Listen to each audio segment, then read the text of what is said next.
In the harsh northern kingdom of Valdris, nothing prepares you for the loneliness of losing your partner when you're still young. The silence becomes deafening, and grief flavors every meal you eat alone.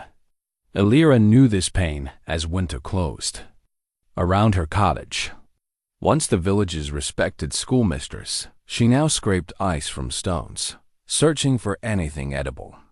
Her husband's death left her with nothing but memories and empty cupboards. Neighbors who once brought children to learn from her now crossed streets to avoid her hollow gaze. When Sir Alaric found her collapsed in the abandoned chapel, frostbite claiming her fingers, something made him stop. Not pity, he'd seen enough on battlefields. Something deeper. A dignity that poverty couldn't touch and strength that hunger couldn't break. What happens when two broken souls find warmth in the coldest season of their lives? Before we jump back in, tell us where you're tuning in from. And if this story touches you, make sure you're subscribed, because tomorrow I've saved something extra special for you. The storm raged with the fury of a wounded beast as Sir Alaric carried the unconscious woman through the driving snow. Each step toward his estate felt heavier than the last. Not from her weight, she was disturbingly light, but from the weight of his decision. In his 32 years, he had made countless choices on battlefields where hesitation meant death. This felt different. This felt like something that would change the careful order of his life. The great oak doors of Raven's Hollow estate groaned open at his approach.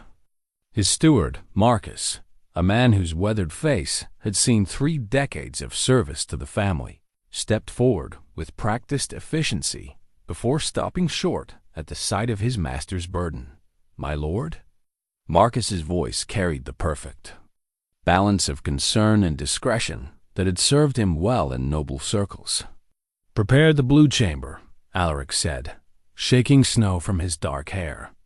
"Send for the physician immediately, and have cook prepare a light broth, something gentle."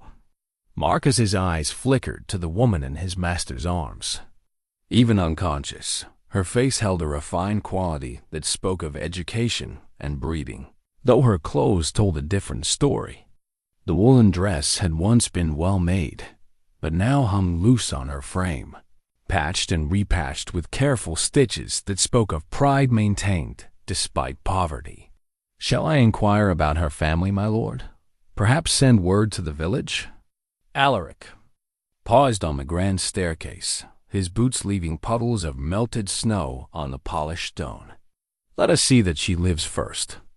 The blue chamber had been his mother's favorite guest room, filled with soft furnishings and warmed by a fireplace that crackled with seasoned oak. Alaric laid the woman on the feather bed with surprising gentleness for hands more accustomed to wielding a sword. In the firelight, he could see the full extent of her condition. Her fingertips bore the telltale signs of frostbite. Her lips held a blue tinge that spoke of prolonged cold, and her cheeks were hollow with hunger. But it was her hands that caught his attention. Even damaged by cold, they were the hands of someone who had spent years holding chalk and quill. The callus on her right middle finger was exactly where a teacher would develop it from hours of writing. Her nails, though broken and dirty, were shaped with the care of someone who had once taken pride in her appearance. As the physician worked, Alaric found himself pacing the corridor outside. This was foolishness. He barely knew her name, yet here he was, opening his home to a stranger. The rational part of his mind, the part that had kept him alive through 3 military campaigns, whispered warnings about propriety, about the gossip this would generate, about the complications of class differences in their rigid social order. But another part of him, a part he had thought buried beneath years of duty and discipline, remembered the look in her eyes just before she collapsed. Not defeat. He had seen defeat in the faces of conquered enemies. Something far more dangerous. Defiant hope. The physician emerged with a grave expression. "She will live, my lord," but it was very close. Another hour in that cold, and we would be preparing a burial shroud instead of a sickbed. The frostbite is not severe enough to require amputation, but she will need careful tending. Most concerning is her general condition. She has not been eating properly for some time. After the physician departed, Alaric sat in his study, staring into the fire and thinking of the woman lying unconscious upstairs. His thoughts drifted to the past, to a time when this house had been filled with warmth and laughter. Elira Whitmore had once been the pride of Millbrook Village. Born the daughter of a minor clerk, she had possessed an unusual gift for letters and numbers that caught the attention of the elderly village priest, Father Benedict. Under his tutelage, she had learned not only to read and write, but to love learning itself. By 18, she had become the village's first female schoolmistress, a position she held with quiet dignity and fierce dedication. Her marriage to Thomas Whitmore 3 years ago had been celebrated as a perfect match. Thomas, a scribe in service to the local magistrate, shared her love of books and learning. Their small cottage had become a gathering place for the village's children, where Elira would teach letters and numbers while Thomas copied important documents and legal papers. They had been happy in the way that simple people can be happy, not wealthy, but content with meaningful work and each other's company. Thomas would read to her in the evenings while she mended clothes or prepared lessons. She would help him with difficult legal language, her quick mind catching nuances that sometimes escaped his more methodical thinking. The failed harvest had changed everything. What began as concern became worry, then desperation. Thomas, never physically strong, worked longer hours trying to earn extra coin-copying documents for merchants and farmers. The stress, combined with poor nutrition, weakened his constitution. When the fever came, it found fertile ground in his depleted body. Elira had nursed him for 3 weeks, spending their meager savings on medicine and physicians who could do little against the disease ravaging his lungs. She held his hand as he died on a gray October morning, whispering apologies for leaving her alone in such desperate times. The debts from his medical care consumed everything they had saved. Without Thomas's income, Elira found herself unable to pay even the modest rent on their cottage.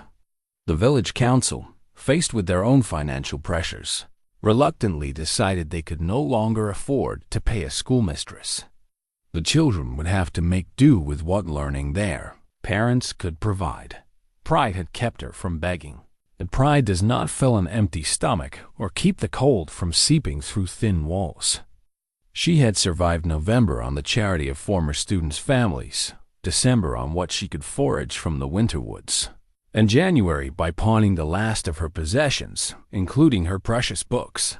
The chapel where Alaric found her had been her last refuge, a place where she could pray for deliverance or, failing that, a peaceful end to her suffering died as dawn broke over Ravenshollow Estate. Elira's eyes fluttered open for the first time in 2 days.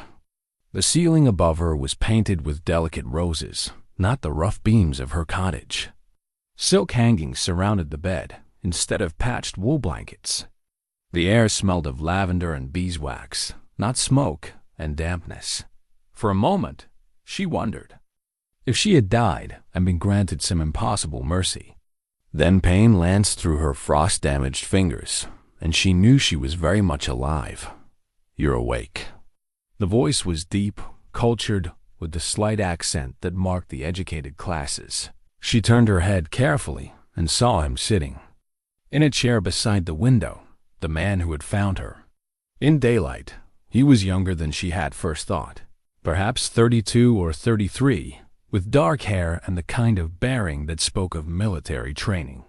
His face was handsome in a stern way, marked by a thin scar along his left jaw that suggested he had seen real combat. "Where am I?" Her voice was barely a whisper, her throat raw from cold and thirst. "My home, Ravenshollow Estate." He leaned forward, offering her a cup of water. "I am Sir Alaric Ravenshollow. I found you at the old chapel." The name meant something even to her. The Ravenshollow family were known throughout the kingdom for their military service and vast holdings. She tried to sit up and immediately regretted it as dizziness washed over her. Slowly, he said, his hand steadying her shoulder, "You've been very ill. I should not be here." The words came automatically, born of a lifetime's understanding of social boundaries. This is not proper. Propriety seemed less important than keeping you from freezing to death. There was something in his tone, not mockery, but a kind of gentle irony that suggested he was not entirely comfortable with propriety himself. She looked down at herself and realized she was wearing a clean linen nightgown, far finer than anything she had ever owned. Heat rose in her cheeks. "My clothes. The servants tended to you. Everything was done with proper discretion, I assure you." His formal words could not quite hide something warmer underneath. "Your dress is being cleaned and mended." "You are very kind, my lord, but I cannot accept such charity." She tried again to rise, but her body betrayed her weakness. "It is not charity." His voice carried a firmness that brooked no argument. "You were dying. I chose to prevent that. The rest we can sort out when you are stronger." Something in his manner told her that Sir Alaric Ravenshollow was accustomed to having his decisions respected. But something else, a flicker of uncertainty in his gray eyes, suggested this particular decision surprised even him. "What is your name?" he asked. "Elira. Elira Whitmore." She hesitated, then added, "I was the schoolmistress in Millbrook Village." Recognition flickered in his expression. "The teacher who could read Latin and Greek. I had heard of you." The admission surprised her. That her reputation had reached even minor nobility seemed impossible. "You had heard of me? My steward's nephew was one of your students. The boy could barely write his own name when he started with you. By the end of the year, he was reading passages from the scriptures." Alaric's expression softened slightly. "Marcus spoke of you with considerable respect." Tears threatened at the mention of her former students. That seemed like a lifetime ago. "Perhaps it does not have to be." Before she could ask what he meant, a soft knock came at the door. A middle-aged woman entered carrying a tray, undoubtedly the cook, judging by her flour-dusted apron and capable manner. "Ah, you're awake, dear," the woman said with genuine warmth.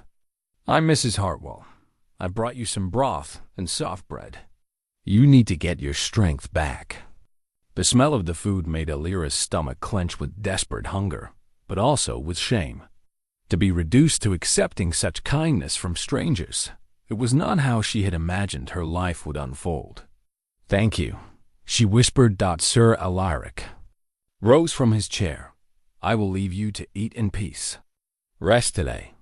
Tomorrow, when you are stronger, we will discuss your situation properly." After he left, Mrs. Hartwell helped Elira sit up and arrange pillows behind her back. The kindness was overwhelming after months of suspicious glances and grudging charity. "He's a good man, our lord," Mrs. Hartwell said quietly as she ladled broth into a spoon. "Lost his parents when he was barely 20, went off to war, came back changed. This is the first time in years I've seen him show interest in anything beyond his duties. I don't understand why he helped me." Mrs. Hartwell's eyes crinkled with something that might have been understanding.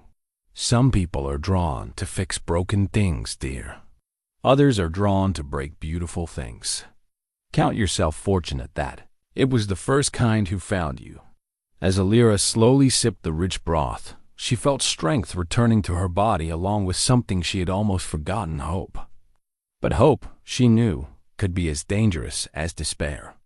In her world, a widowed teacher and a noble knight inhabited different spheres as surely as the earth and stars. Still, as she settled back into the soft pillows and felt genuine warmth for the first time in months, she allowed herself to wonder what tomorrow might bring. 3 days of gentle recovery had restored some color to Elira's cheeks and steadiness to her hands. She sat in the Blue Chamber's window seat, wrapped in a wool shawl that probably cost more than she had earned in a month of teaching, watching the snowfall in the estate gardens. The view was like something from an illuminated manuscript, perfect, beautiful, and utterly removed from the harsh realities she knew waited beyond these walls. A soft knock interrupted her reverie. "Come in," she called, expecting Mrs. Hartwell, with her afternoon tea. Instead, Sir Alaric entered, carrying something wrapped in oiled cloth. His expression was serious, almost formal, but she had begun to recognize the subtle signs of his deeper thoughts, the slight tension around his eyes, the way he held his shoulders when something troubled him.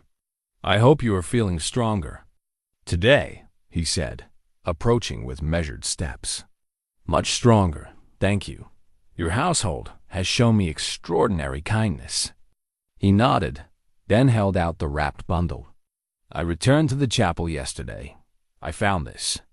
Elira's breath caught as she recognized the shape beneath the cloth. With trembling fingers, she unwrapped her teaching slate, the same piece of smooth stone she had used to demonstrate letters and numbers to dozens of children. The chalk holder, carved from a bit of oak by Thomas's careful hands, was still attached by a leather cord, but the slate itself bore a crack running diagonally from corner to corner, a wound that divided its surface like a scar. "It was buried in the snow near where I found you," Alaric said gently.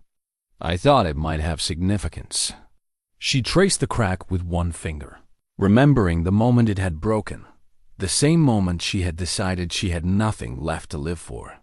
She had thrown it against the chapel wall in a rare moment of fury, rage at a world that had taken everything from her, including her purpose. "I broke it myself," she admitted quietly. 3 nights ago, I stood in that chapel and threw it as hard as I could.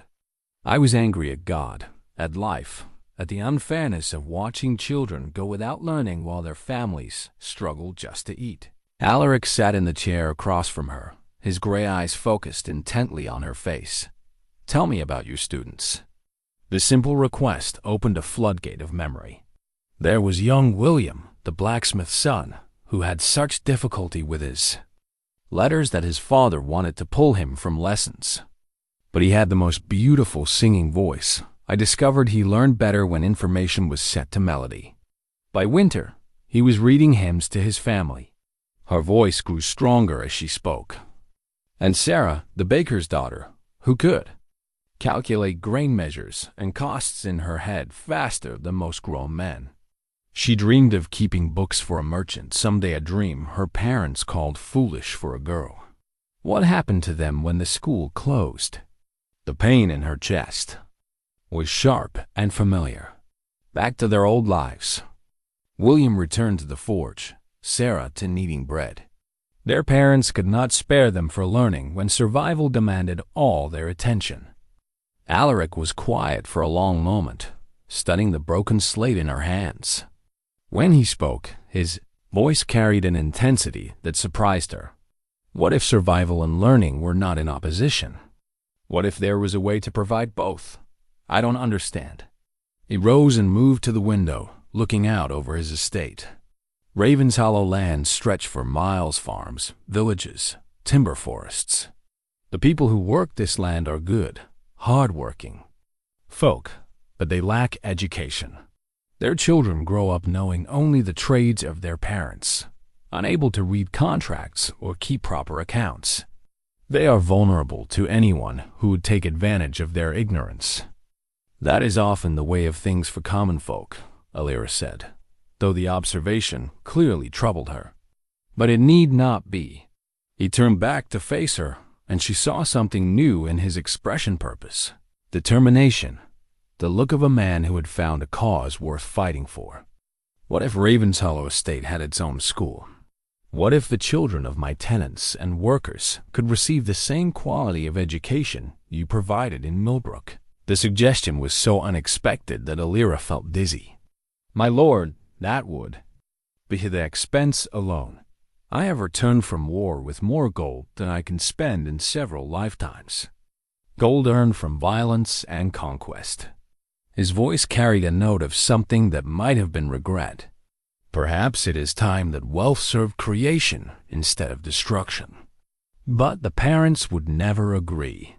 They need their children's labor. What if learning was provided alongside practical training? What if children could gain knowledge while also mastering the skills they need to support their families? He began pacing with the restless energy she was beginning to recognize as characteristic when he was working through a problem.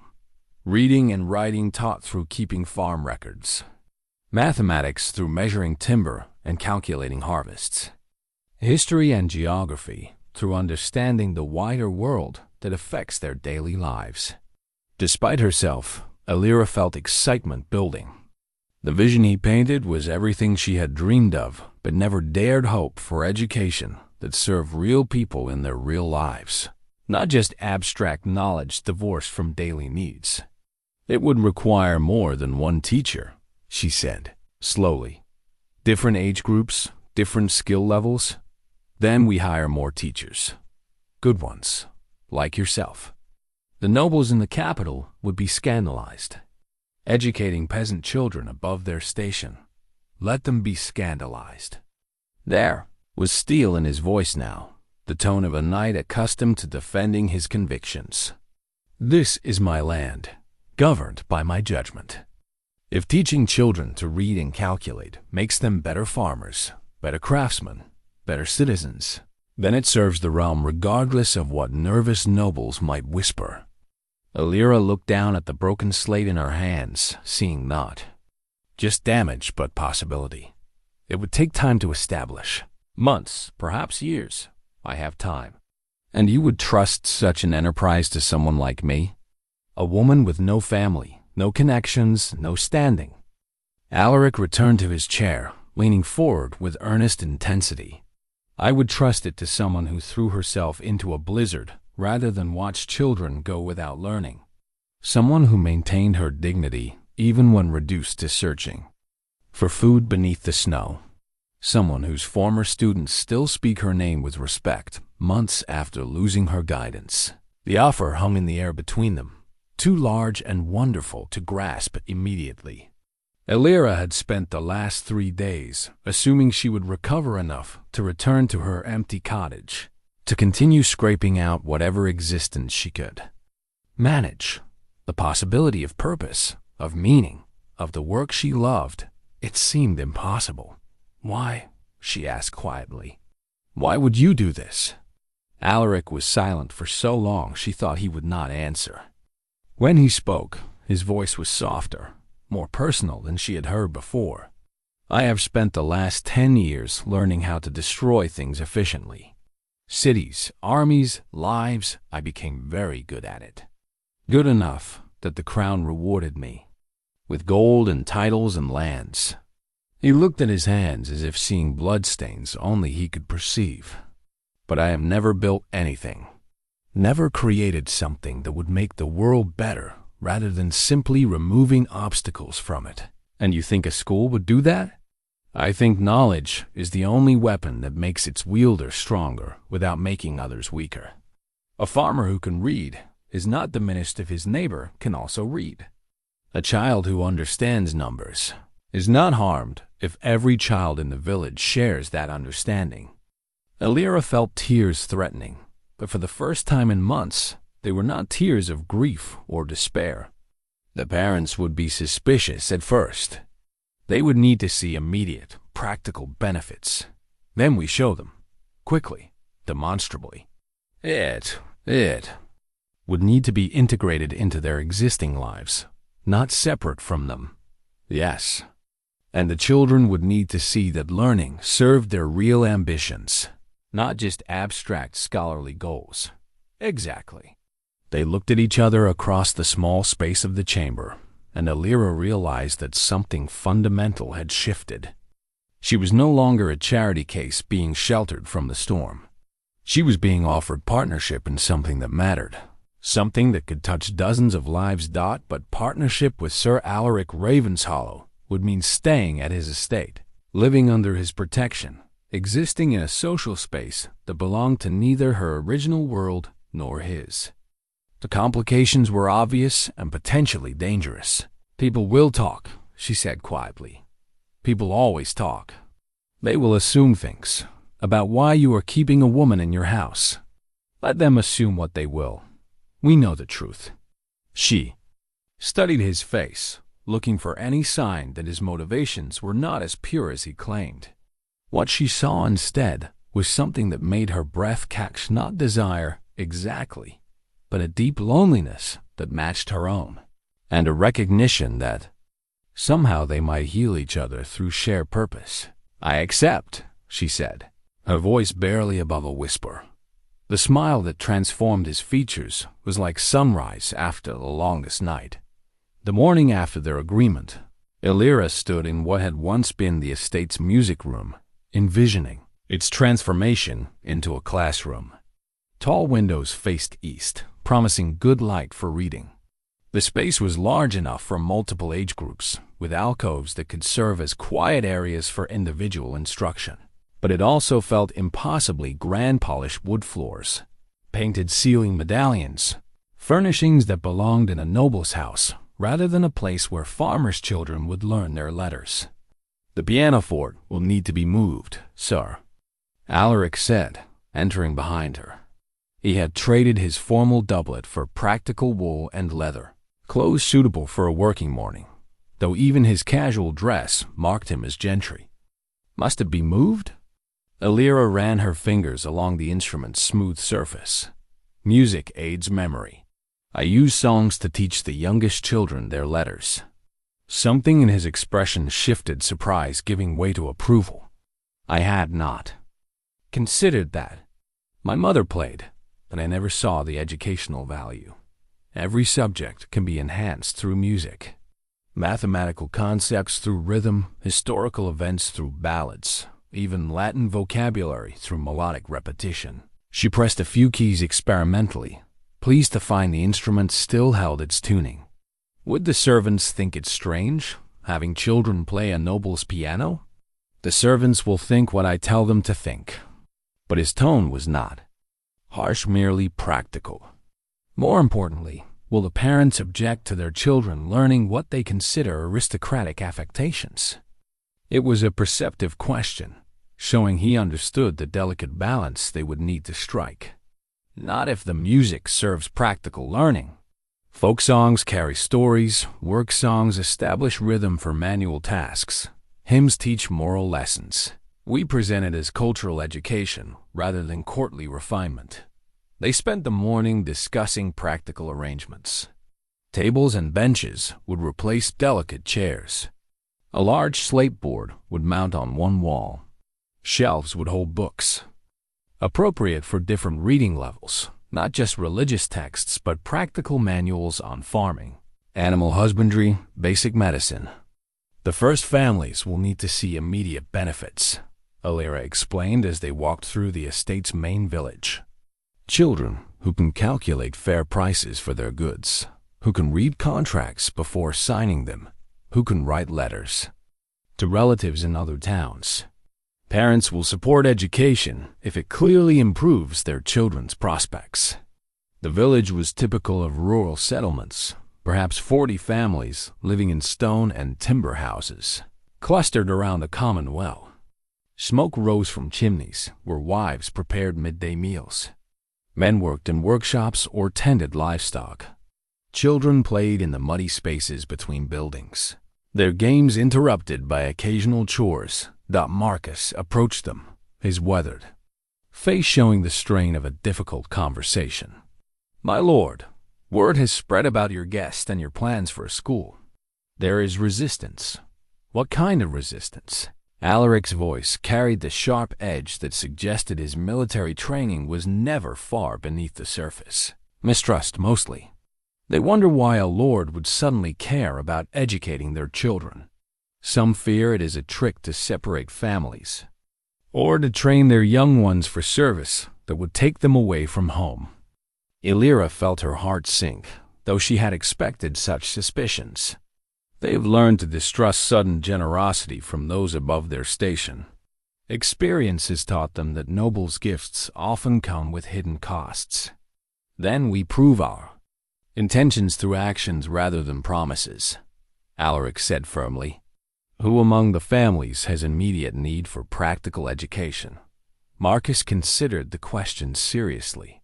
Peter the miller's oldest boy, James, is nearly 14. He will inherit the mill but cannot read the scales properly or calculate grain portions accurately. He has been cheated more than once by merchants who take advantage of his ignorance. And the weaver's daughter, Margaret, Elira added, remembering what she had observed that morning. She works with complex patterns, but has never learned to write down her designs. Each pattern exists only in her memory. If she falls ill or dies, years of innovation die with her. They found Peter at his mill, a solid man with flour permanently embedded under his fingernails and worry permanently etched around his eyes. His son James stood nearby, watching the water wheel turn with the focused attention of someone who understood mechanisms but not numbers. "Master Peter," Alaric greeted him with the careful respect that marked good leadership. "I wanted to speak with you about your son's education." Peter's expression immediately grew wary. "James learns what he needs at the mill, my lord. He doesn't require fancy schooling." "I agree completely," Elira said, stepping forward before Alaric could respond. "James needs to understand milling, not scholarly abstractions. But what if he could also read merchant contracts before agreeing to them? What if he could calculate percentages to ensure fair payment for grinding services? That would be useful," Peter admitted reluctantly. "But we cannot spare him for lessons. The mill requires constant attention." "What if the lessons came to the mill?" Elira suggested. "What if James learned mathematics by working with grain measurements and water flow calculations, reading through studying contracts and correspondence, writing by keeping mill records?" James looked up with sudden interest. "Could I learn to write down the things grandfather told me about adjusting the stones for different grains? I've been afraid I might forget the details." Peter's expression softened as he looked at his son. "Your grandfather's knowledge, that would be worth preserving." "More than worth preserving," Alaric said. "Worth sharing. James could teach other young millers, spreading knowledge that improves everyone's work." Over the course of the afternoon, they visited 6 families, presenting education not as charity, but as practical skill development. The blacksmith's daughter could learn metallurgy principles while maintaining her forge work. The carpenter's son could study geometry through woodworking projects. The baker's twins could master mathematics through recipe calculations and business accounting. By evening, they had secured tentative agreements from 3 families for a trial period. Not overwhelming enthusiasm, but enough to begin. "It's a start," Elira said as they walked back toward the manor. The sun was setting, painting the sky in shades that reminded her of illuminated manuscripts. "You handled the parents brilliantly," Alaric observed. "I was prepared to command their cooperation. You chose to earn their trust. Commands create resentment. Trust creates partnership." She paused, then added more quietly, "Though your support made it possible. They listened too.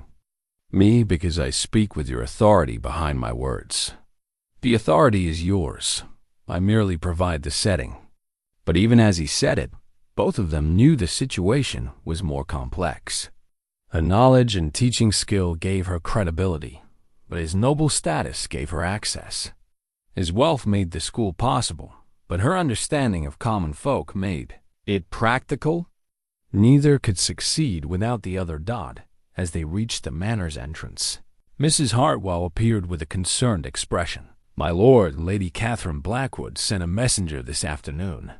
She requests the pleasure of your company for dinner tomorrow evening." Alaric's jaw tightened almost imperceptibly. "Send word that I have pressing estate business that requires my attention."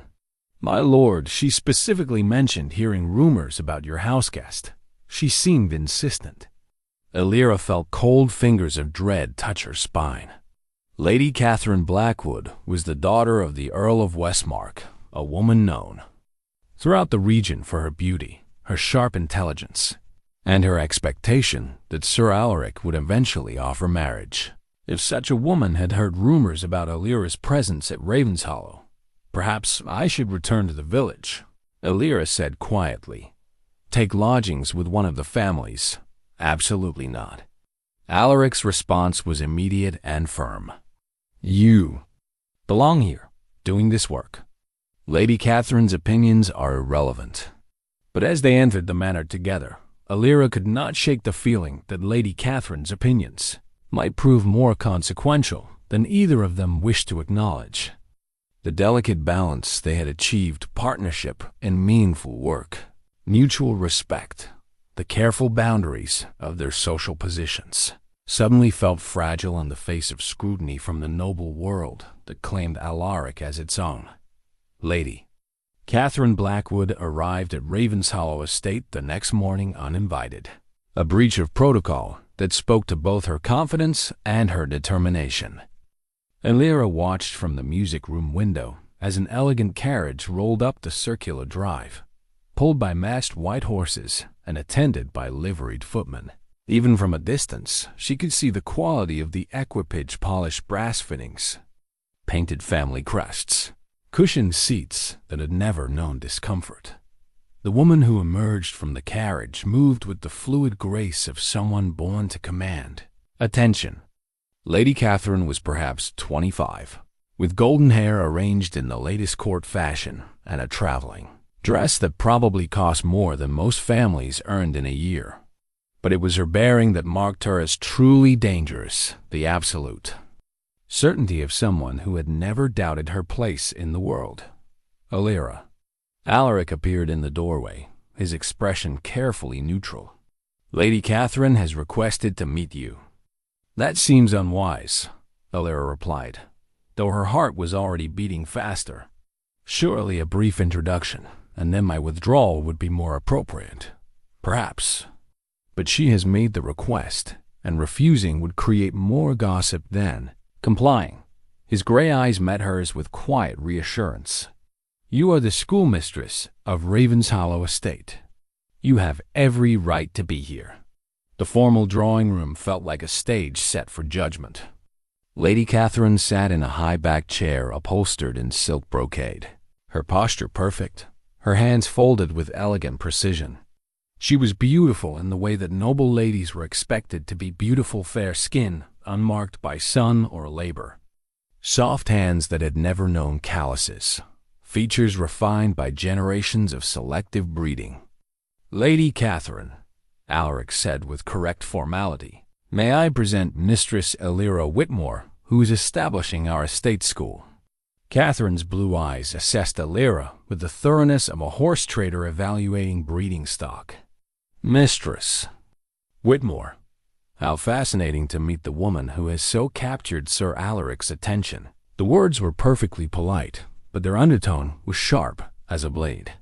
Elira felt every difference between them keenly: her plain wool dress against Catherine's silk, her work-roughened hands against Catherine's soft ones, her uncertain social position against Catherine's unquestionable rank.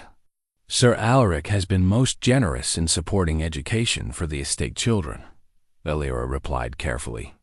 Indeed, such sudden passion for pedagogy is quite remarkable. Catherine's smile was lovely and cold. Tell me, what precisely are you teaching these fortunate young peasants? Practical skills, my lady. Reading and writing applied to their daily work, mathematics for commerce and farming, basic principles of law to protect them from exploitation. How wonderfully progressive. Catherine's tone suggested that progressive was synonymous with misguided. And where did you acquire such comprehensive knowledge? I was under the impression that village schoolmistresses typically possessed rather limited education. The question was designed to expose Elira's humble origins, to remind everyone present of the vast gulf between a village teacher and an earl's daughter. But it also gave Elira an opening to display the intelligence that had originally caught Alaric's attention. My education was indeed limited by circumstances, my lady. I learned Latin and Greek from Father Benedict, mathematics from helping my late husband with legal calculations, history, and literature through my own reading. Nothing compared to the formal education available to those of noble birth, but sufficient for teaching practical knowledge to working families. Your late husband, you are a widow? Catherine's interest sharpened, sensing vulnerability. I am. How tragic. And you have no family to provide support. I have my work, my lady. Catherine turned to Alaric with an expression of gentle concern. That somehow managed to be patronizing. How charitable of you to provide shelter for someone in such desperate circumstances. Though I confess, Alaric, I am surprised you would compromise your reputation by housing an unmarried woman, regardless of how worthy her situation. The criticism was delivered with perfect social grace, couched as concern for Alaric's standing among his peers.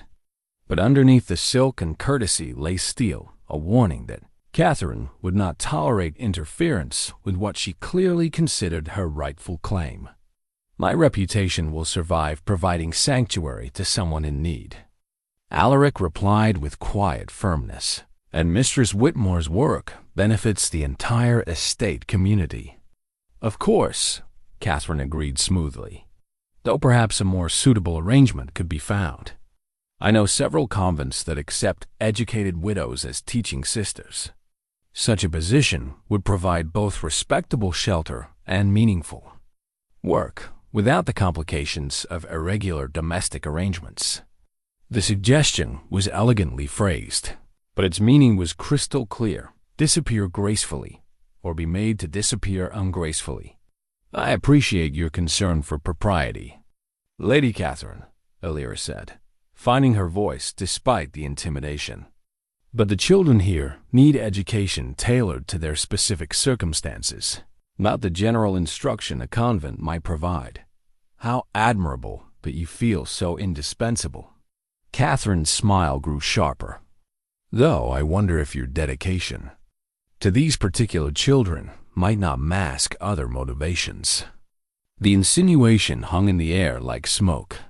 Elira felt heat rise in her cheeks, not from embarrassment but from anger.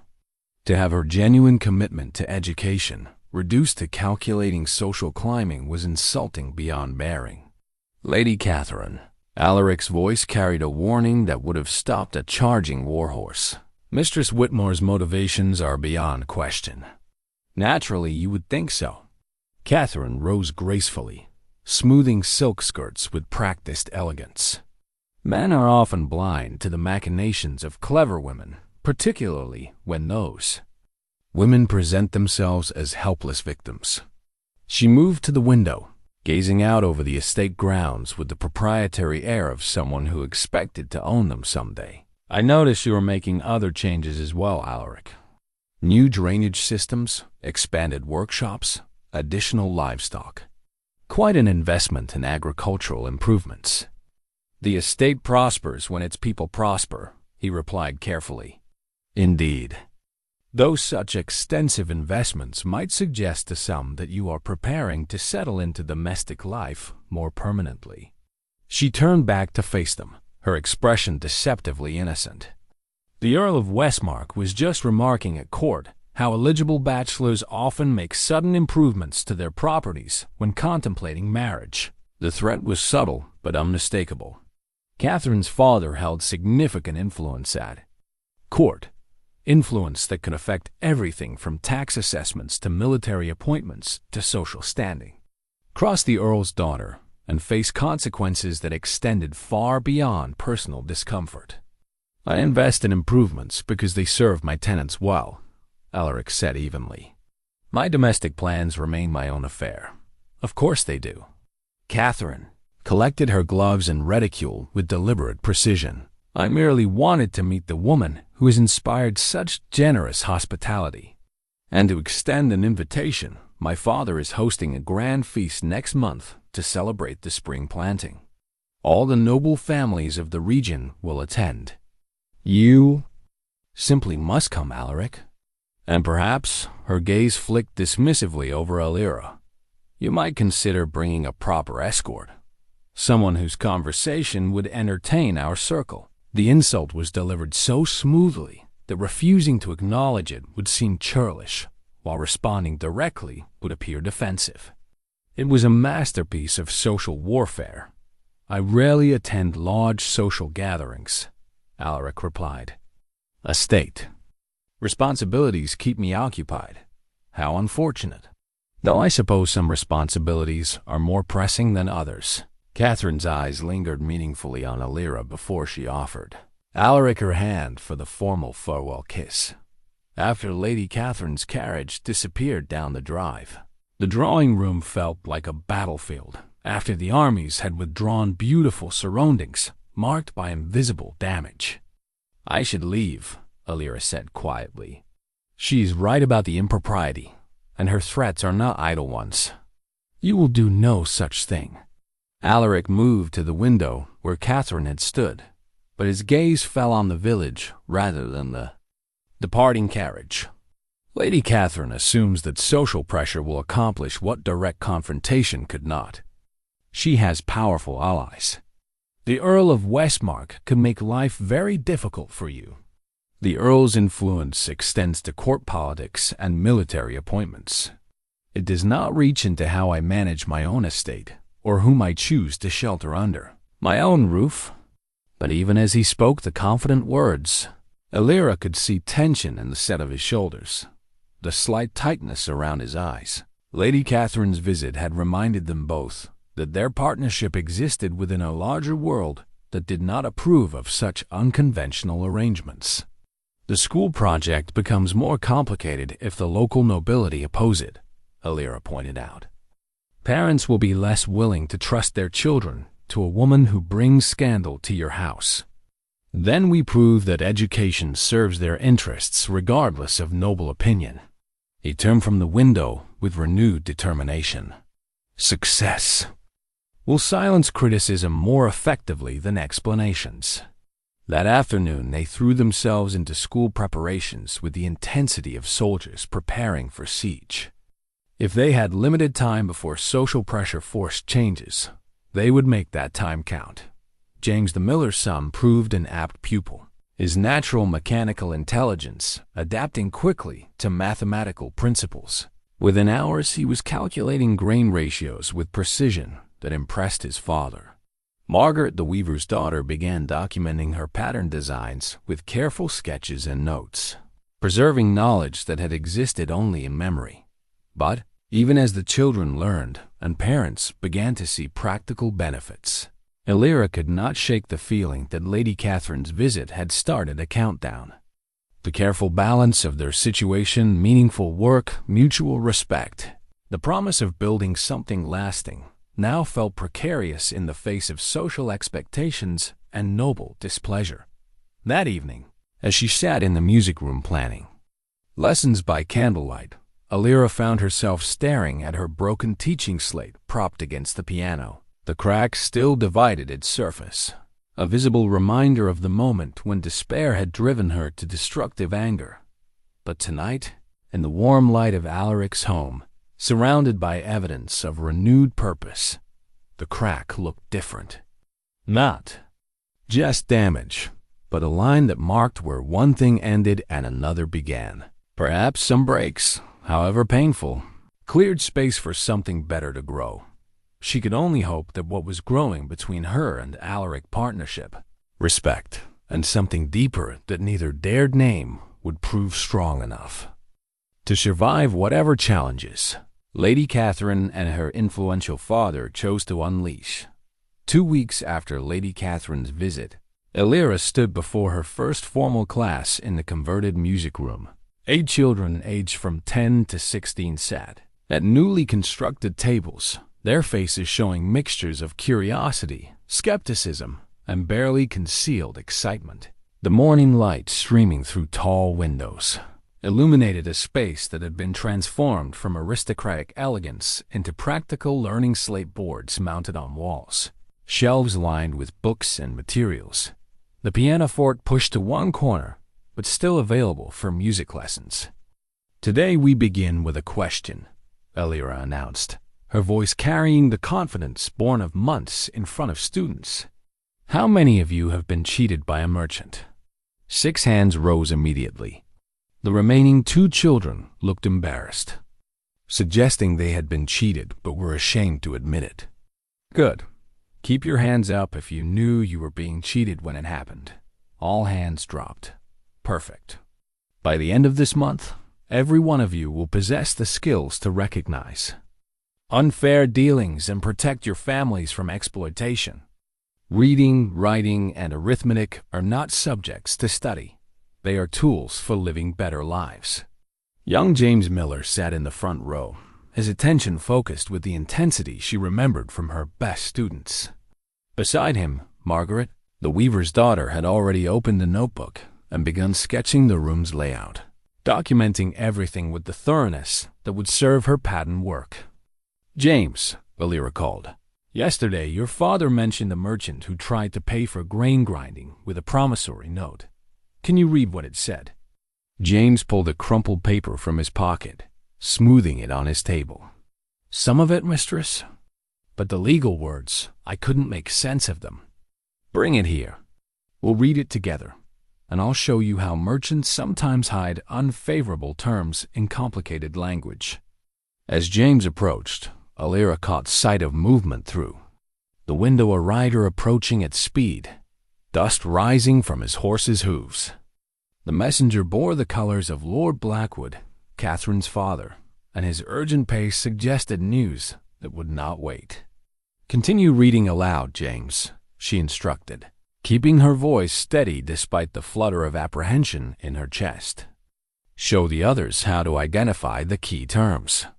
But her attention was divided between James's careful pronunciation and the sound of rapid footsteps in the hall outside. When Marcus knocked and entered without waiting for permission, his expression confirmed their fears. "Mistress Elira, Sir Alaric requests your immediate presence in his study. The children should return home for today." The disappointment on young faces was painful to witness. They had been just beginning to engage with the material to see how learning could serve their practical needs. Now that momentum was broken by whatever crisis demanded her attention. "Tomorrow," she promised them, "we will finish analyzing that contract and learn 3 new methods for checking arithmetic in your heads." The study felt smaller with the Earl of Westmark's messenger present, a tall man whose bearing marked him as minor nobility, probably a younger son seeking advancement through service to powerful families. His travel-stained clothes and the foam on his horse's bit suggested he had ridden hard to deliver his message. "Sir Alaric," the messenger said with precise formality, "Lord Blackwood commands your presence at Westmark Castle within the fortnight. You are to answer questions regarding your recent association with persons of questionable character and your neglect of proper social obligations." The word "commands" hung in the air like a blade. Equals made requests. Superiors gave commands. The Earl was asserting authority that technically existed, but was rarely invoked so directly. "On what grounds does Lord Blackwood claim the right to summon me?" Alaric's voice was dangerously quiet. "Grounds of concern for your welfare and reputation, my lord. Reports have reached his lordship suggesting you have been misled by fortune-seeking individuals who exploit your generous nature." Elira felt the blood drain from her face. To be publicly labeled a fortune-seeker was social death, the kind of accusation that would follow her for the rest of her life, regardless of its truth. "I see." Alaric's tone revealed nothing of his thoughts. "And if I decline this summons?" "Lord Blackwood would be forced to conclude that you are not acting in your right mind, possibly under undue influence. Such concerns might require intervention." The threat was elegantly phrased but unmistakable. Refuse to come voluntarily, and the Earl would find ways to compel compliance. His influence at court could affect everything from tax assessments to military commissions to marriage contracts. "You may inform Lord Blackwood that I will arrive at Westmark Castle in 10 days' time," Alaric said finally. After the messenger departed, they sat in silence that felt heavy with unspoken concerns. Through the study windows, Elira could see the children walking slowly back toward the village, their eager faces replaced by confusion and disappointment. "This is my fault," she said quietly. My presence here has created exactly the complications you were warned about. The complications were inevitable from the moment I decided to help you. I chose to proceed anyway. But the school, the children, were just beginning to trust the process. If this scandal destroys their faith in education, the school will continue. His certainty was absolute, but she could see the strain around his eyes. Whatever happens at Westmark Castle, the children's learning will not be interrupted. How can you be sure? Instead of answering directly, Alaric moved to his desk and withdrew a document bearing official seals. I have been corresponding with scholars at the university in the capital.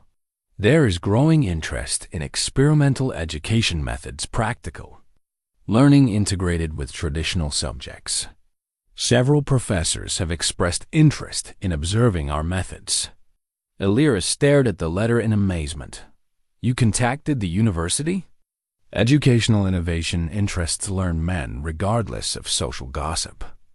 If noble pressure threatens our work here, academic support might provide alternative protection. The possibility was thrilling and terrifying simultaneously. University recognition would legitimize their methods beyond any noble's power to discredit, but it would also expose their work to scholarly scrutiny, requiring results that could justify academic attention. The professors would expect documentation, proven outcomes, systematic methodology, which you are uniquely qualified to provide. Alaric's confidence in her abilities was both encouraging and daunting. Your integration of practical skills with academic subjects represents genuinely innovative pedagogy. And if the university scholars find our methods insufficient, then we improve them. But Elira, he moved closer, his gray eyes holding hers with gentle intensity.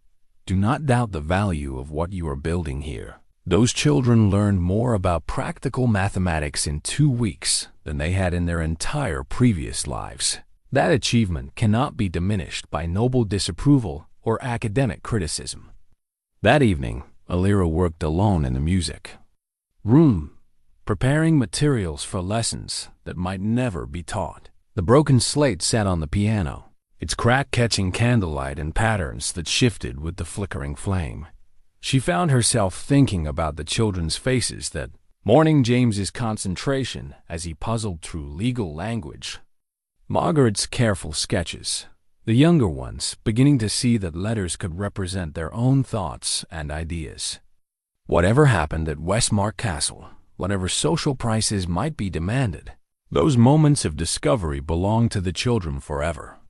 But as she planned lessons and documented methods, part of her mind remained fixed on the larger question. Could meaningful work survive in a world that demanded conformity to social expectations? Could two people from different stations build something lasting together, or would the weight of convention ultimately crush what they had created? The candle burned lower as she worked, casting dancing shadows that reminded her that even light required fuel to continue burning. Tomorrow would bring new challenges, new pressures, new tests of their commitment to education and each other. All she could do was prepare as thoroughly as possible and hope that their shared purpose would prove stronger than the forces arrayed against it. The night before Alaric's departure for Westmark Castle, Elira found sleep elusive. She stood at her chamber window watching the moon cast silver patterns across the estate grounds, trying to quiet the anxious thoughts that circled like hunting wolves. In 8 hours, he would ride away to face accusations that could destroy everything they had built together. A soft knock at her door interrupted her brooding. "Come in," she called, expecting Mrs. Hartwell with late-night tea. Instead, Alaric entered carrying 2 leather satchels and wearing the expression of a man who had made difficult decisions. He had changed from his usual estate clothes into the formal attire befitting his rank dark wool doublet with silver fastenings, polished leather boots, the kind of garments that announced nobility from across a crowded hall. "I wanted to speak with you before I leave," he said, setting the satchels on the small table near her fireplace. "You look every inch the knight," she observed, though something in his formal appearance made her heart clench. Dressed for court, he seemed to belong to a world she could never enter. "Appearances matter at Westmark Castle. The Earl will be looking for any sign that I have forgotten my proper station."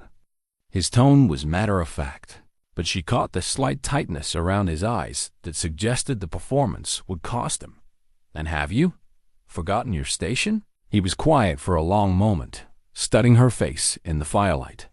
When he spoke, his voice was softer than she had ever heard it. "I have remembered that station without purpose is just elaborate emptiness. What we have built here, the school, the trust of the children, the hope of real change that has more meaning than any title or social position. But meaning alone may not be enough to protect you from the Earl's displeasure, which is why I have prepared contingencies." He opened the first satchel, revealing carefully organized documents. "These are copies of all school records, lesson plans, student progress assessments, and correspondence with the university scholars. If something happens to me, you will have everything needed to continue the work independently." The practicality of his preparations struck her like cold water. "Alaric, surely Lord Blackwood cannot. He can do a great deal, Elira. Strip me of royal appointments, damage my reputation at court, even challenge the legitimacy of estate inheritance if he can prove mental incompetence or undue influence." His gray eyes met hers steadily. "I want you prepared for any possibility." The second satchel contained something that made her breath catch a substantial purse of gold coins and a sealed document bearing official stamps. "This is a teaching contract with the university, already negotiated and approved. If events at Westmark force you to leave Ravenshollow, you have guaranteed employment in the capital. Your innovative methods have attracted genuine scholarly interest. This opportunity exists entirely independent of my social standing." Elira stared at the contract, overwhelmed by the implications. University employment would mean recognition, security, intellectual community, everything she had dreamed of but never dared hope for. But it would also mean leaving Ravenshollow, abandoning the children who had just begun to trust her, and losing whatever future she might have built with the man who stood before her. "You arranged all this without telling me?" "I arranged it as insurance. The decision to use it remains entirely yours." "And if I chose to stay?" "If I refused to take shelter in academic respectability while you faced consequences alone?" Something flickered in his expression, relief, perhaps, or gratitude. "Then you would confirm my judgment that you possess the strongest character of anyone I have ever known." They stood in silence, the weight of unspoken possibilities filling the space between them. Outside, an owl called across the moonlit grounds, its cry carrying both wildness and solitude. "There is something else," Alaric said quietly. "Something I should have told you weeks ago." Her heart began beating faster, sensing that whatever came next would change the careful balance they had maintained. "I have received 3 formal marriage proposals in the past month, all from families seeking alliance with Ravenshollow wealth and military reputation. Lord Blackwood's summons is not just about impropriety. It is about forcing me to choose between social conformity and social exile." The revelation should not have surprised her, but it struck like a physical blow. Of course, noble families would seek such an alliance. Of course, his prolonged bachelorhood would attract ambitious fathers with marriageable daughters. Of course, Lady Catherine's visit had been more than social courtesy. "And your response to these proposals?" "Polite deferrals. Explanations that estate responsibilities require my full attention. Promises to consider their offers when circumstances permit." He moved closer, his voice dropping to barely above a whisper. "All eyes.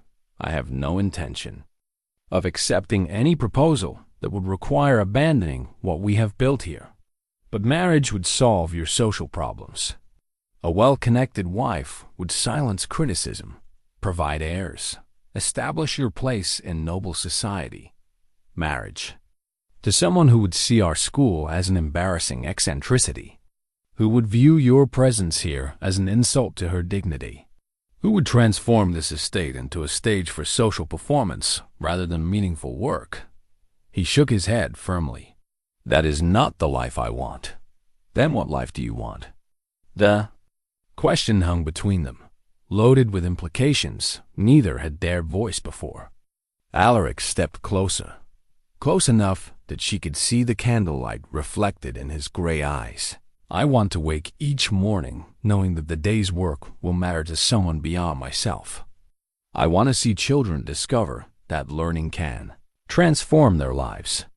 I want to build something that will outlast both of us. He paused, then added so quietly she almost missed it. And I want to do all of that with someone who understands why it matters. The admission was not quite a declaration, but it carried weight that formal proposals could not match. It spoke of partnership, shared purpose, mutual respect foundations stronger than romantic passion alone. The nobles at Westmark will not accept such unconventional priorities, she said softly. Then perhaps it is time I stopped seeking their acceptance. The consequences are mine to bear. But Elira, he reached out, his fingertips barely brushing her cheek. Whatever happens in the coming days, know that these weeks at Ravenshollow have been the most meaningful of my life. You brought purpose where there was only duty, hope, where there was only obligation. That is a gift beyond any treasure. Before she could respond, he stepped back, resuming the formal distance their positions demanded. I leave at dawn. Continue the lessons as long as parents permit. Document everything. And remember, you have choices now, options that exist independent of whatever fate awaits me at Westmark Castle. After he left, Elira sat staring at the university contract until the candle burned low. Security, recognition, intellectual fulfillment, everything she had thought lost forever was now within reach.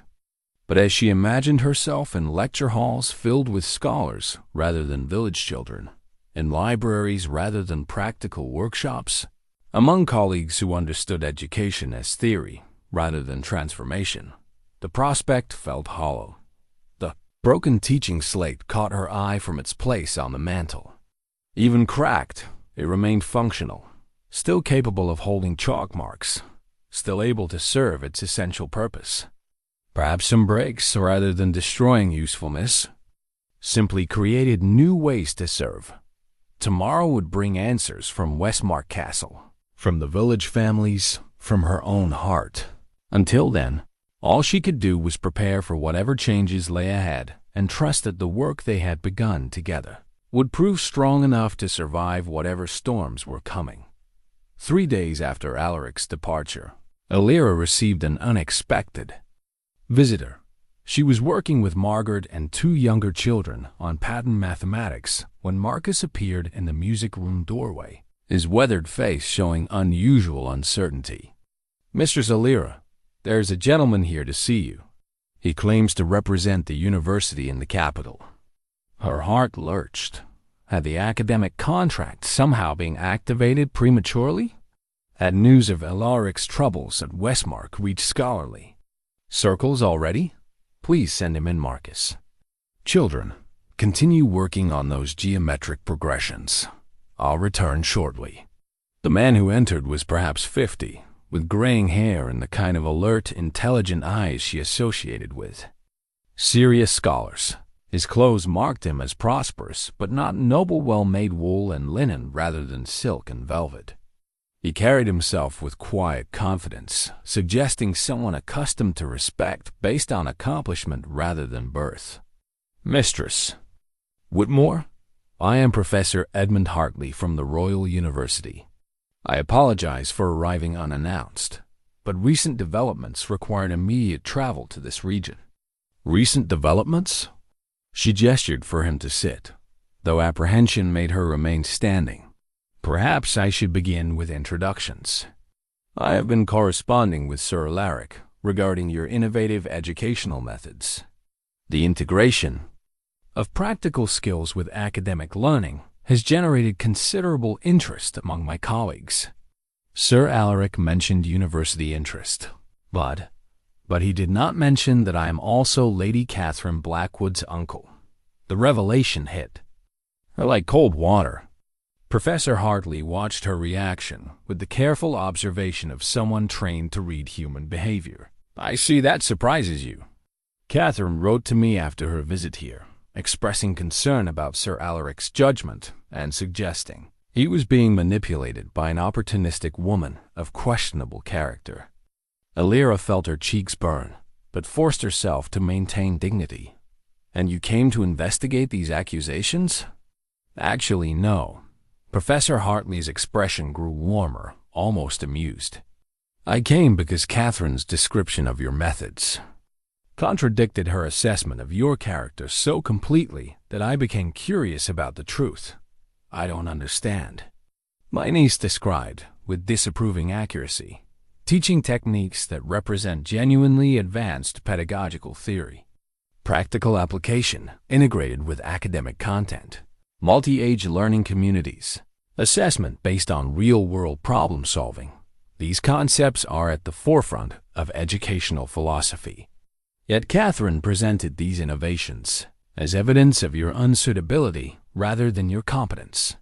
Professor Hartley rose and moved to examine the classroom arrangements, the mixture of traditional academic materials with practical tools, the evidence of hands-on learning projects, the careful organization that spoke of systematic methodology. I realized that either my niece was grossly mistaken about your qualifications, or she was deliberately misrepresenting them for personal reasons. Given Catherine's character, the latter seemed more likely. You know your niece well enough to recognize that she views any woman near Sir Alaric as competition, regardless of that woman's actual intentions or circumstances. Catherine has expected to marry him for years, an expectation encouraged by both families, but never formally confirmed by the gentleman himself. Elira absorbed this information silently, pieces of a larger puzzle beginning to arrange themselves in her mind. But her letter accomplished something she did not intend, Professor Hartley continued. It brought your work to the attention of educators who appreciate innovation over convention.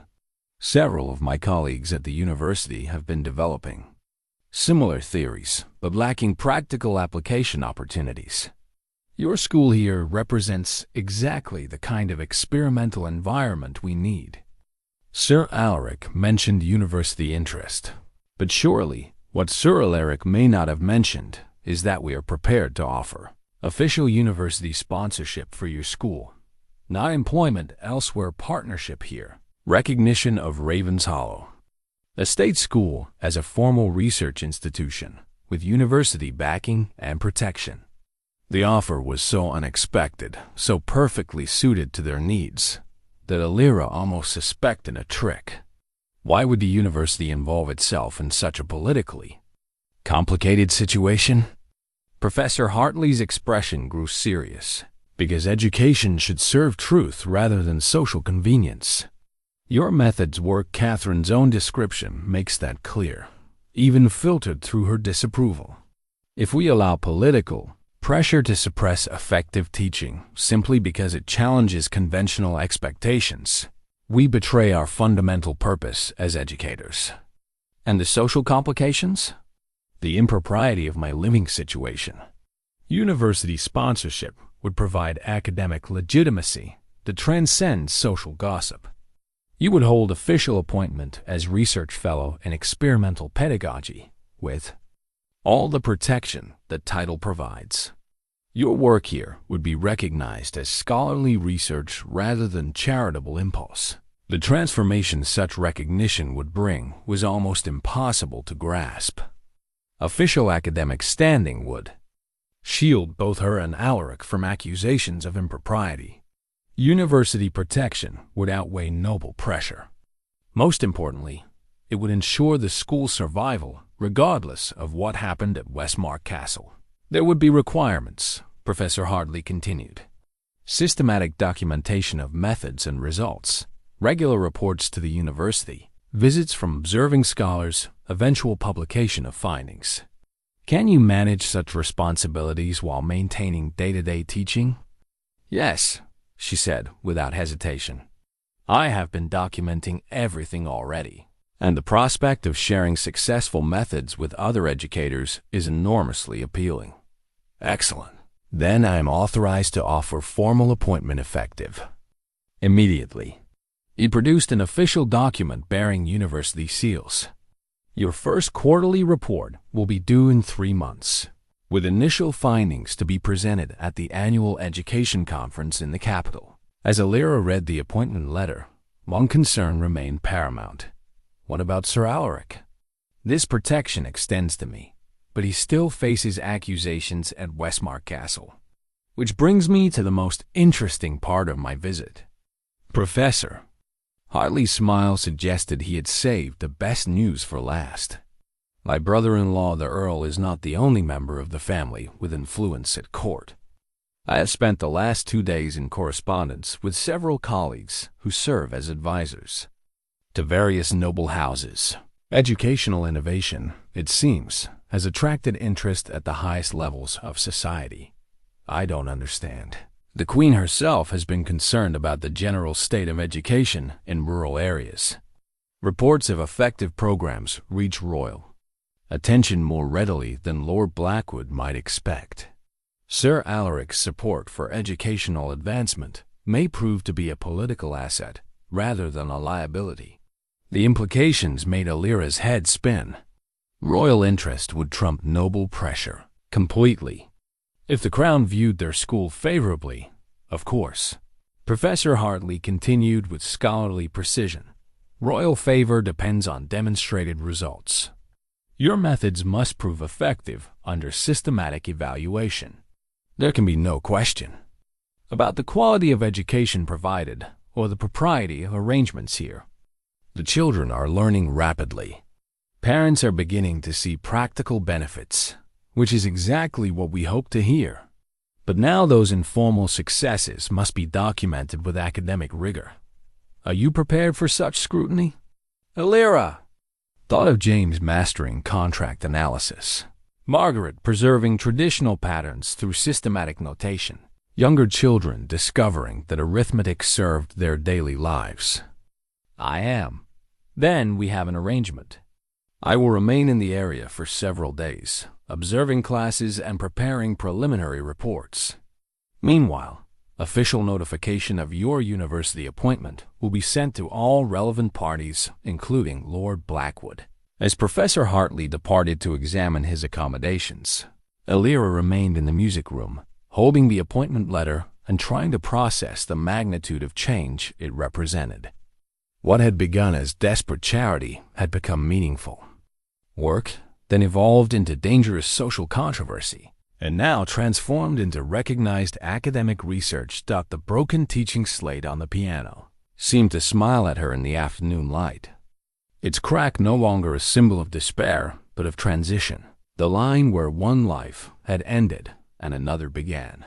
When the children returned for afternoon lessons, she would tell them that their work here had attracted attention from the kingdom's finest scholars, that their learning mattered not just to their families, but to the advancement of education itself, that they were not just students but participants in something that might change how children throughout the realm were taught. But first, she needed to write to Alaric. News of university sponsorship would reach Westmark Castle within days, transforming his defensive position into something approaching triumph. The accusations of poor judgment would become evidence of progressive thinking. The scandal of harboring a fortune-seeking woman would become the respectability of supporting academic research. As she took up her pen, Elira smiled at the irony. Lady Catherine's attempt to destroy their partnership had instead provided the very protection they needed to make it permanent. Sometimes, the worst attacks contained the seeds of the greatest victories. The morning Professor Hartley began his formal evaluation of the school, Elira woke before dawn with the particular nervousness that accompanies momentous occasions. Everything she and Alaric had built together would be examined, measured, and judged by academic standards that could either validate their work or expose it as well-intentioned amateurism. She dressed carefully in her best gown, the dark blue wool that Thomas had given her for their wedding anniversary, mended and altered, but still respectable. If she was to be evaluated as a scholarly professional, she needed to look the part. Even if her heart was hammering with anxiety, the music room had been arranged with special care. Student work samples were displayed on tables, lesson plans organized for review, and learning materials arranged to demonstrate the integration of practical and academic subjects. The children would arrive at their usual time, unaware that their education was being scrutinized by one of the kingdom's foremost educational theorists. Marcus knocked and entered with unusual formality. "Mistress Elira, a messenger has arrived with urgent correspondence from Sir Alaric." Her hands trembled slightly as she broke the wax seal, recognizing Alaric's precise script even before reading the contents. "Dearest Elira, events at Westmark have taken an unexpected turn. Lord Blackwood received notification of your university appointment yesterday, along with a formal inquiry from the Crown regarding innovative educational programs in rural areas. The Earl's accusations suddenly appear petty beside royal interest in our work. However, Lady Catherine has not accepted defeat gracefully. She has demanded that I choose publicly between proper marriage to a suitable bride or continued association with experimental educators and their dubious innovations. The ultimatum will be delivered this evening at a formal dinner attended by half the nobility of the region. I write this letter before that confrontation, wanting you to know that my choice was made weeks ago. Whatever consequences follow, I regret nothing about our partnership or the work we have undertaken together. Continue your evaluation with Professor Hartley. Document everything. Demonstrate to the university and to the world that meaningful education can transform lives regardless of social prejudice. If I do not return to Ravenshollow, know that these months with you have been the most purposeful of my life. Yours." In all circumstances, Alaric, the letter struck her like a physical blow. Even with university protection, even with royal interest, Lady Catherine was forcing a final confrontation.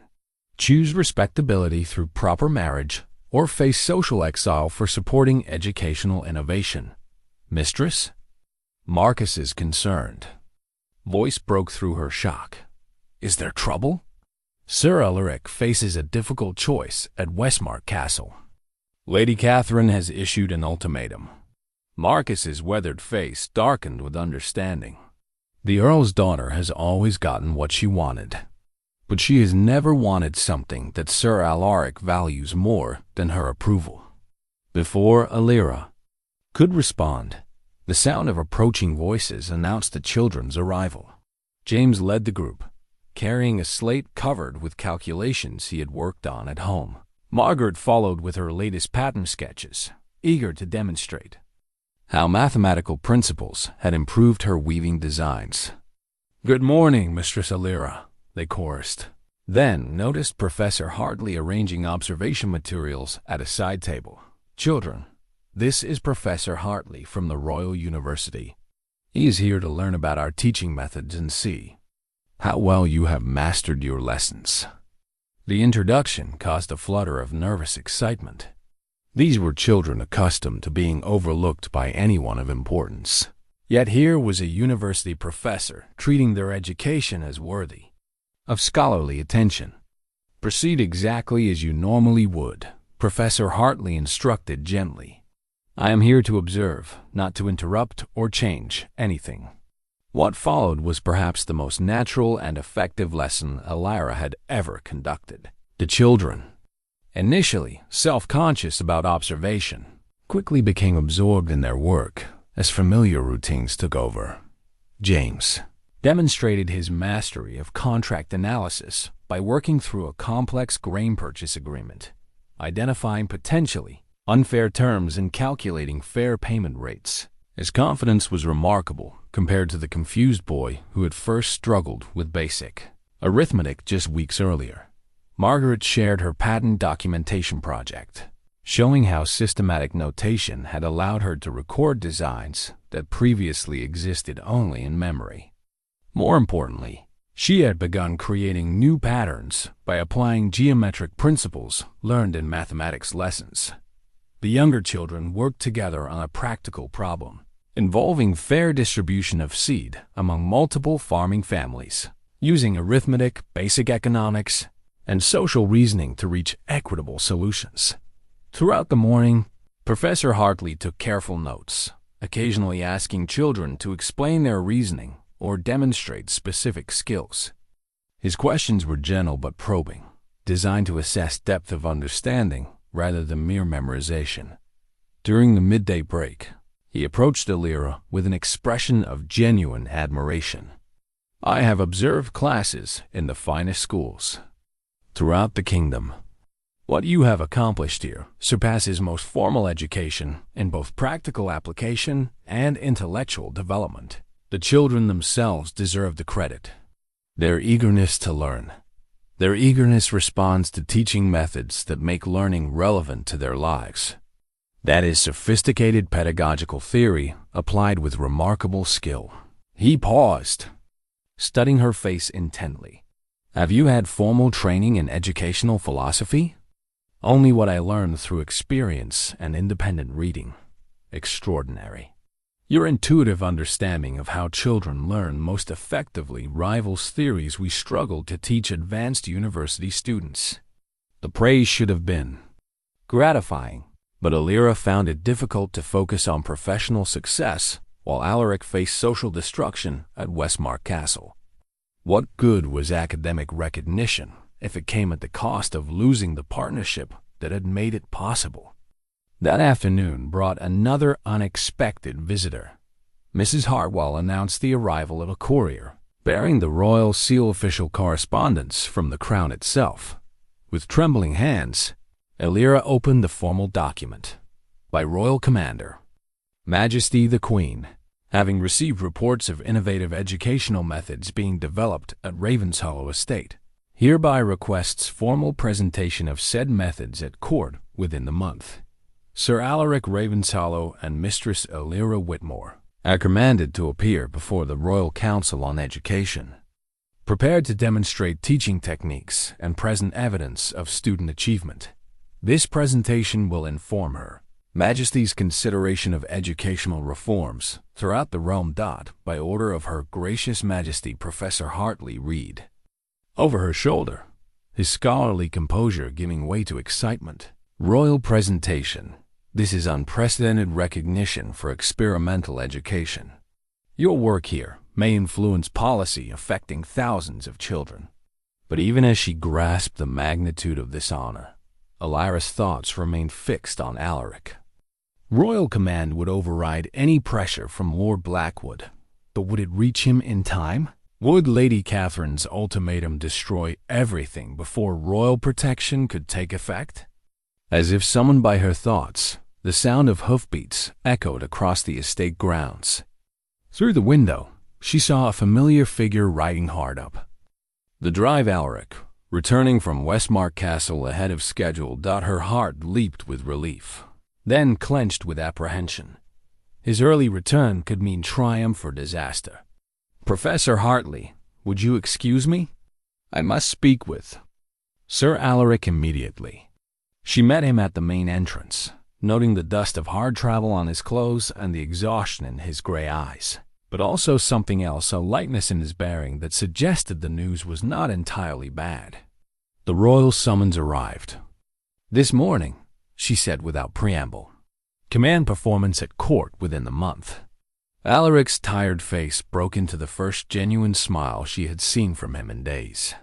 Perfect timing. Lord Blackwood received similar notification yesterday, along with a pointed inquiry about his interference with Crown educational interests. And Lady Catherine's ultimatum became irrelevant when the Earl realized that opposing our work meant opposing royal policy. Amazing how quickly social pressure evaporates when confronted with political necessity. Relief flooded through her so powerfully that she felt dizzy. Then we are safe? The school can continue? The school will expand. Royal interest means funding, protection, and replication throughout the realm. What we built here as an experiment may become the foundation for educational reform on a national scale. They stood together in the entrance hall, dust motes dancing in afternoon sunlight, both suddenly aware that they had crossed some invisible threshold. What had begun as charitable impulse had become meaningful work, evolved into dangerous social controversy, and finally emerged as potential service to the crown itself. "There is one more thing," Alaric said quietly. Lady Catherine withdrew her expectations of marriage when it became clear that my educational interests had royal support. Apparently, a husband devoted to experimental pedagogy holds less appeal than one devoted to her social advancement. The implications of this statement hung between them, full of possibility and uncertainty. Without the pressure of expected noble marriage, without social scandal threatening their work, without the need to maintain careful distance for propriety's sake, what might their partnership become? Before either could speak those possibilities aloud, Professor Hartley appeared with several village families in tow, eager to share news of royal recognition with the parents, whose trust had made everything possible. The future would have to wait. First, they had a presentation to prepare for the Queen of the realm. The journey to the royal capital took 3 days, during which Elira tried to master the particular terror of presenting educational theories to the most powerful woman in the Duomust realm. The carriage Alaric had arranged was comfortable, but her mind raced with possibilities for disaster. What if her methods seemed primitive to sophisticated court advisors? What if the children's achievements appeared modest beside urban educational standards? What if her own humble origins undermined her credibility before noble counselors? "You are overthinking?" Alaric observed as they passed through the capital's outer gates. The city sprawled before them in magnificent complexity stone towers, bustling markets, crowds that contained more people than Elira had seen in her entire life. "I am thinking appropriately for someone about to address royalty," she replied, checking her notes for the 100th time. These methods worked with village children, but court expectations are exactly what we are here to challenge.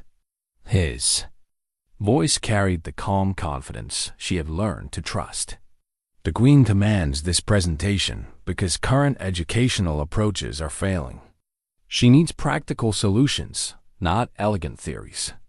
The royal palace exceeded every story she had heard. Towers that scraped the clouds, walls decorated with centuries of artistic achievement, gardens that spoke of wealth beyond imagination. Servants in livery finer than her best dress directed them through corridors lined with portraits of monarchs whose reigns had shaped the kingdom's destiny. "Sir Alaric Ravenshollow and Mistress Elira Whitmore," announced a herald whose voice could have commanded armies, presenting educational innovations for Her Majesty's consideration. The throne room was designed to humble visitors. Soaring ceilings, stained glass windows that painted rainbow patterns on marble floors, and at the far end, the throne itself carved from single piece of ancient oak and occupied by a woman whose presence filled the enormous space. Queen Isabella was perhaps 40, with intelligent dark eyes and bearing that suggested she had earned her authority through competence rather than inheritance alone. She wore rich purple silk, but simply, without excessive ornamentation. Most remarkably, she was surrounded not by courtiers, but by advisors whose clothes and manner marked them as working scholars rather than decorative nobles. "Sir Alaric," the Queen said, her voice carrying warmth that immediately eased some of Elira's terror. "Your reports of educational innovation have generated considerable interest. We are eager to learn how practical learning might serve our subjects' needs." "Your Majesty," Alaric replied with perfect court formality, "the credit belongs to Mistress Whitmore, whose methods have transformed children's lives in ways that traditional education could not achieve." The Queen's attention shifted to Elira, assessment without hostility. Mistress Whitmore, we understand you have developed techniques that integrate practical skills with academic learning. Please demonstrate these methods. What followed was perhaps the most important teaching demonstration in the kingdom's history. Elira had brought materials carefully selected to show her methods, sample student work, teaching tools adapted for practical application, and documentation of learning outcomes that could be measured objectively. Traditional education, she began, her voice steadying as she entered familiar territory, often teaches subjects in isolation. Children learn arithmetic as abstract manipulation of numbers, reading as interpretation of texts unrelated to their daily lives, writing as formal exercise divorced from practical communication. She demonstrated with real examples from her students James's progression from confused contract victim to confident negotiator, Margaret's evolution from intuitive patent maker to systematic designer, younger children who had discovered that learning served their real ambitions. The key principle is relevance, Elira continued, warming to her subject. Every lesson must answer the question, how does this knowledge improve the student's actual life? Mathematics through commerce, reading through legal documents, writing through family correspondence. Children learn faster and retain longer when education serves their genuine needs. The Queen leaned forward with obvious interest. And these methods work with children from working families? Not just those with leisure for abstract study? Especially with working families, Your Majesty. These children understand the value of practical skills immediately. They see learning as investment in better lives, rather than academic burden imposed from above. Demonstrate, commanded the Queen. Elira's heart raced, but she had prepared for this possibility. From her materials, she withdrew a complex legal document, a typical tenancy agreement that could trap unwary farmers in unfavorable terms. This is how a village child might encounter reading, she explained. Then proceeded to analyze the document using techniques she had developed for James and his classmates. She showed how legal language could be decoded, how numerical calculations revealed hidden costs, how careful reading protected families from exploitation. The demonstration was practical, immediate, undeniably useful. The royal advisors exchanged glances that suggested professional recognition. Remarkable, murmured one advisor, an elderly man whose scholarly bearing marked him as the kingdom's foremost education authority. This represents genuine pedagogical innovation, theory applied with exceptional practical insight. Queen Isabella rose from her throne, a gesture that commanded absolute attention from everyone present. Mistress Whitmore, your methods address concerns we have harbored for years. Too many of our subjects lack the knowledge needed to protect their own interests. Too many children grow up vulnerable to exploitation through ignorance. Her voice carried the authority of absolute monarchy, but also genuine concern for her people's welfare. We propose to establish experimental schools throughout the realm, using your methods as foundation. Will you accept appointment as Royal Director of Educational Innovation? The Queen's offer hung in the air like a bell that had been struck, its resonance filling every corner of the throne room and echoing in Elira's mind with almost overwhelming force. Royal Director of Educational Innovation. The title carried authority she had never imagined possessing, influence that could shape the learning of countless children throughout the realm, resources that would dwarf anything she had dreamed possible at Ravenshollow Estate. Your Majesty, she began, her voice steady despite the magnitude of the moment. Such an honor exceeds my wildest hopes. But before I can accept, I must ask, what would become of the school we have established?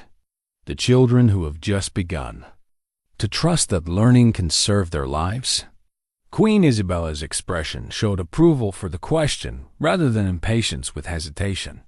The Ravenshollow School would become our primary research center, with Sir Alaric continuing as local administrator while you oversee expansion throughout the kingdom. Your existing students would not be abandoned. They would become the foundation upon which we build a new approach to education.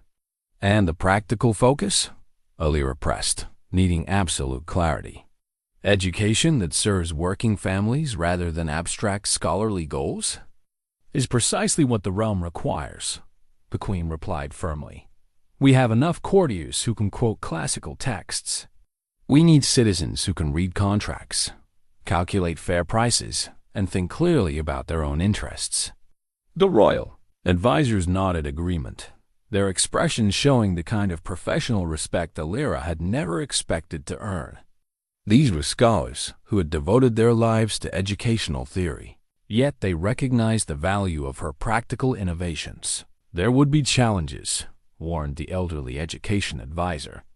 Resistance from traditional teachers, skepticism from noble families who prefer conventional approaches, practical difficulties in training new instructors. Challenges we are prepared to address with royal authority, the Queen interrupted. Educational reform serves the Crown's interest in having informed, capable subjects rather than ignorant ones vulnerable to exploitation.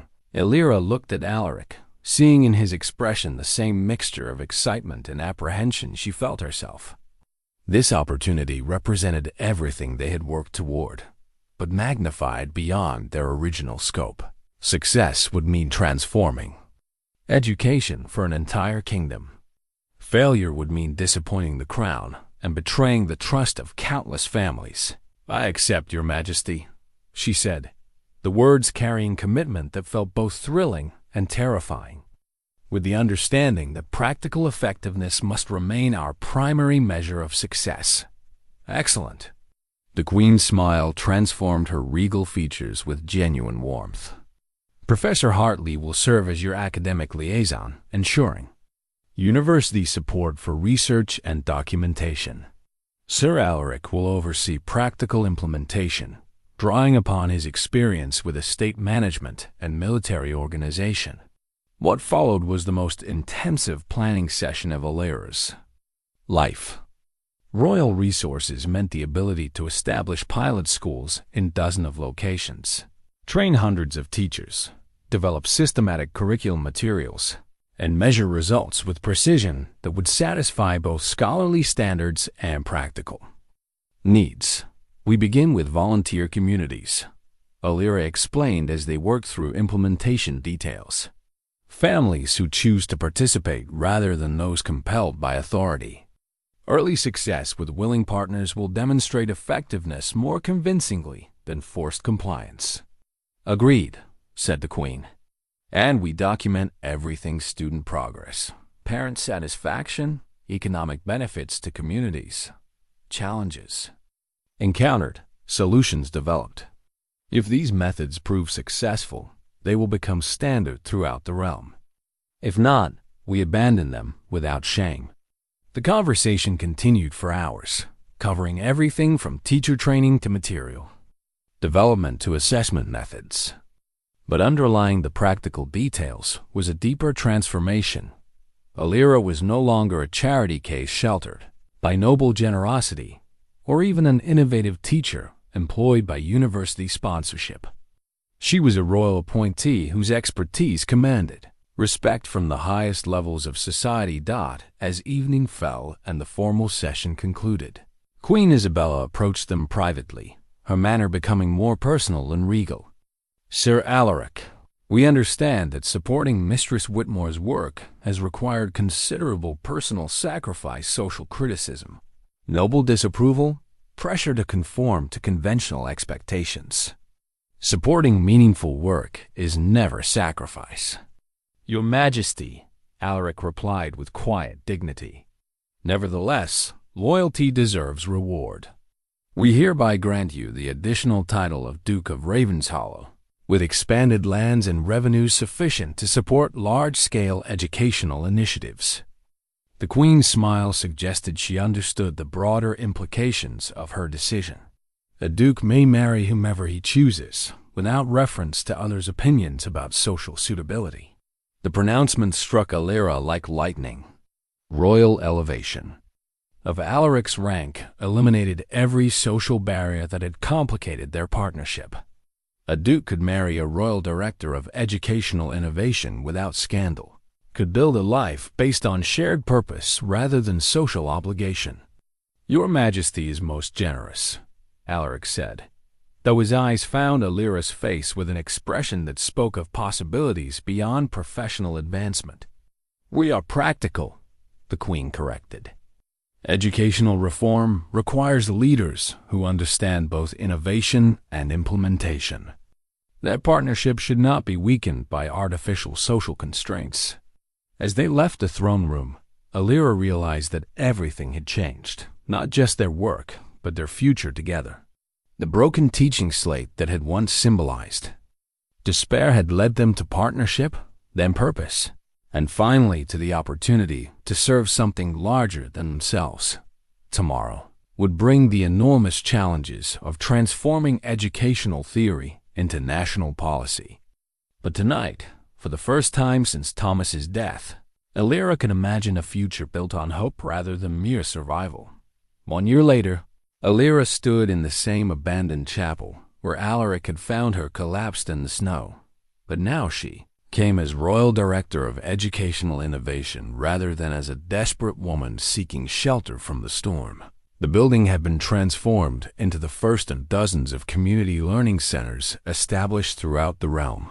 Its broken windows replaced with clear glass, its crumbling walls rebuilt with warm stone, its cold interior warmed by knowledge shared between generations. The mason's daughter is reading legal documents to her father. She reported to Alaric, who stood beside her reviewing progress reports from schools across the kingdom. The blacksmith's twin sons are teaching metallurgy principles to apprentices from 3 villages. Margaret's pattern documentation project has been adopted by weaving guilds in the capital. "James?" he asked, though his smile suggested he already knew the answer. "Managing grain accounts for 12 mills, with accuracy that has increased farmer payments by an average of 15%. Elira's voice carried the satisfaction of seeing potential fulfilled. "He asked me to tell you that his grandfather's knowledge has been preserved in writing and shared with young millers throughout the region." The reports they reviewed that morning told the same story repeatedly. Children who had discovered that learning served their real lives. Parents who supported education because they saw immediate benefits. Communities that prospered when their people possessed knowledge as well as skills. 43 schools established, Alaric summarized, his tone carrying the satisfaction of successful military campaigns. 600 children enrolled, 200 teachers trained, and approval. Ratings from participating families above 90%. Most importantly, academic achievement that meets university standards while serving practical needs, Elira added. Professor Hartley's evaluation reports confirm that our students outperform traditional schools in both scholarly assessment and real-world application. They walked together through the Learning Center, observing a mixed-age class working on problems that combine mathematics, economics, and social reasoning. The teaching methods had evolved and improved over the year, but the core principle remained unchanged: education that served students' actual lives rather than abstract academic goals. The Queen has approved expansion to 100 schools by year's end, Alaric mentioned as they reached the chapel's altar, now serving as a demonstration table for hands-on learning projects. Parliament voted funding for teacher training programs in every major city, and the resistance from traditional educators diminishing rapidly as results become undeniable. Even the most conservative scholars find it difficult to argue against methods that demonstrably work better than their own. Elira touched the altar's carved surface, remembering the night she had thrown her teaching slate against these walls. In despair, that broken piece of stone now sat in a place of honor in their home at Ravenshollow, not hidden as a reminder of dark times, but displayed as evidence that even damaged things could serve new purposes. "There is something I want to show you," Alaric said, producing a familiar leather satchel from behind the altar. "A wedding gift, if you will accept it." Her heart quickened at the word wedding. Their engagement had been announced 3 months ago, after the first comprehensive evaluation of the school system confirmed its success. The ceremony was planned for the following week, to be held in this very chapel that had brought them together. Inside the satchel lay a new teaching slate, not plain stone like her original, but polished marble inscribed with elegant script. To Elira, Duchess of Ravenshollow and Royal Director of Educational Innovation. From the children whose lives you transformed, the teachers you inspired, and the man whose purpose you revealed, may your wisdom continue to guide learning throughout the realm. Below the inscription was a list of names, not just their original students, but hundreds of children from schools across the kingdom, all learning through methods that had begun in desperate hope at this abandoned chapel. The craftsman who carved it asked me to tell you that the marble came from the royal quarry, Alaric explained. A personal gift from Queen Isabella, who says that educational innovators deserve tools as fine as any scholars. Tears blurred her vision as she traced the inscription with trembling fingers. It's beautiful. More than I ever imagined when I first picked up chalk to teach village children their letters. Not more than you deserve. Alaric's voice carried the tenderness that had grown between them over months of shared purpose and mutual respect. You took knowledge that existed only for the privileged few and made it serve everyone. You proved that wisdom belongs to anyone willing to learn, regardless of birth or circumstance. They stood together in the afternoon light, surrounded by the evidence of transformation, not just of the chapel, but of their own lives and the lives of countless others. What had begun as charity had become partnership, then purpose, then love that was grounded in something deeper than romance alone. Do you ever regret the path that brought us here? Elira asked. The social complications, the resistance we faced, the risks you took for someone you barely knew? I regret only that it took so long to find you, he replied without hesitation, and that I almost missed the chance entirely. Through the chapel windows, they could see children walking home from the learning center, carrying books and discussing their lessons with the engaged enthusiasm that marked successful education. Some would become farmers like their parents, others craftsmen or merchants or scholars, but all would possess the knowledge needed to protect their interests and improve their circumstances. What we built here will outlast both of us, Elira observed, watching the children disappear down village paths. These methods will be taught to new teachers, who will teach others, who will reach children not yet born. The best kind of legacy. Alaric agreed. Not monuments to ourselves, but knowledge passed forward to serve each new generation.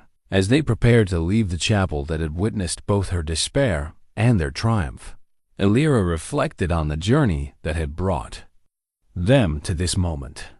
Sometimes the worst winters, the deepest losses, the most desperate hours, cleared the way for springs that would never have been possible otherwise. Tomorrow would bring new challenges, schools to establish, teachers to train, problems to solve. But tonight, in the place where her old life had ended and her new one begun, she was simply grateful for the grace that had led a starving teacher and a searching knight to find each other in the season when both needed saving most.